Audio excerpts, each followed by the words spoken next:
Hello friends, ഇന്ന് നമുക്ക് താടാസനം ചെയ്യാം. ഇതുവരെ നമ്മൾ കിടന്നുകൊണ്ടുള്ള യോഗകളല്ലേ ചെയ്ത്, ഇത് നിന്നുകൊണ്ടുള്ള യോഗ.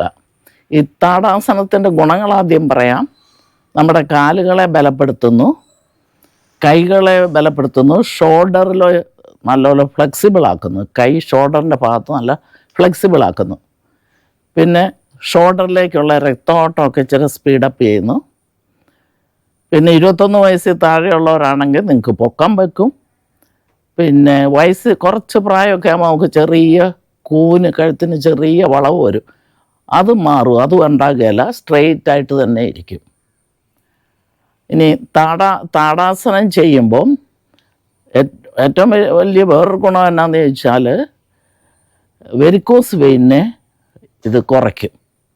വെരിക്കോസ് വെയിനെ കുറയ്ക്കും. പിന്നെ ഈ ടോയയിലാണ് പൊങ്ങി നിൽക്കുന്നത്. ടോയെ പൊങ്ങി നിൽക്കുമ്പം നമ്മുടെ ഡയബറ്റീസ് കുറയും. കാരണം കാലിങ്ങനെ പൊങ്ങി ടോയെ പൊങ്ങി നിൽക്കുമ്പം ഇൻസുലിൻ പ്രൊഡക്ഷൻ കൂടും, അങ്ങനെ കുറയും, ഡയബറ്റീസ് കുറയും. പിന്നെ ഇതും സ്റ്റാർട്ടിങ് ഡേയിൽ 3 ദിവസം അങ്ങനെ. പക്ഷേ ഈ താടാസനം ചെയ്യുമ്പോൾ നമ്മൾ ശ്വാസം പിടിച്ചു വെക്കുന്നില്ല. ഈ താടാസനം കഴിഞ്ഞ് നമ്മൾ താലാസനം ഞാൻ കാണിക്കും, പിന്നെ അടുത്ത ക്ലാസ്സിൽ കാണിക്കും. താലാസനത്തിന് നമ്മൾ ശ്വാസം പിടിച്ചു വെക്കും. ആദ്യം ഒരു കൈ പോക്കി ശ്വാസം എടുത്തു വിടും, പിന്നെ രണ്ടാമത്തെ കൈ പോക്കി ശ്വാസം പിടിച്ചു വെക്കും. പിന്നെ നമ്മൾ കൈ താത്തി തല കമത്തുമ്പോൾ മാത്രമാണ് ശ്വാസം വിടുന്നത്. ഇതിന് ഒരു ഗുണം എന്നാന്ന് ചോദിച്ചാൽ താടാസനത്തിൽ നമ്മൾ നോർമൽ ബ്രീത്തിങ്, അതുകൊണ്ട് ഇച്ചിരി ഹൈ പ്രഷർ ഉള്ളവർക്കും ചെയ്യാം. താലാസനത്തിന് കൈ പൊക്കി ശ്വാസം വിടാതെ നമ്മൾ നിൽക്കുന്നതുകൊണ്ട് അൺകൺട്രോൾഡ് പ്രഷറുകാർക്ക് ചെയ്യാൻ പാടില്ല, അത്രയും നേരം നിൽക്കത്തില്ല. അവർക്ക് പറ്റുന്ന പോലെ വളരെ ഒത്തിരി നേരമൊന്നും നിൽക്കാതെ ചെയ്തോണം. താടാസനം ചെയ്യുന്നത് എങ്ങനെയെന്ന് കാണിക്കാം. നമ്മുടെ കൈകൾ ശക്തമായിട്ട് മേളിലോട്ട് ഉയർത്തി സ്ട്രെയിറ്റ് ആയിട്ട് പിടിക്കുക, തലയ്ക്ക് മേളിലായിട്ട്.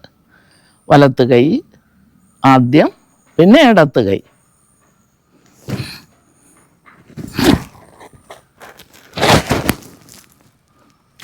ഇന്നർ ആംസ്, നമ്മുടെ അപ്പർ ആമിൻ്റെ ഇന്നർ ആം ചെവിയിൽ ഇതുപോലെ മുട്ടിയിരിക്കണം. എന്നിട്ട് നമ്മൾ അകലേക്ക് നോക്കണം.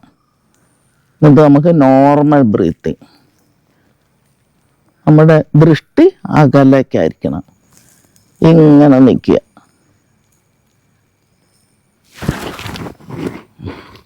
ഇനി ടോയെ പൊങ്ങുമ്പോൾ ഞാൻ ടോ കാണിക്കാം.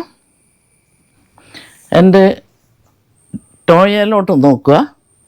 ഇങ്ങനെ ടോയിൽ നല്ല പോലെ ഉയർന്ന് പതുക്കെ മതി, സാവധാനം ഒരാൾ അങ്ങനെ ടോയിൽ നല്ലപോലെ പൊങ്ങി മുമ്പേ കാണിച്ച പോലെ കൈ രണ്ടും പൊക്കി നോർമൽ ബ്രീത്തിങ് അകലേക്ക് നോക്കി ഇങ്ങനെ നിൽക്കുക. ആദ്യം നിങ്ങൾക്ക് ഒരു 5 മിനിറ്റ് നിൽക്കാം, പിന്നെ അതിൻ്റെ ടൈം നിങ്ങളുടെ കഴിവനുസരിച്ച് കൂട്ടിക്കൊള്ളുക.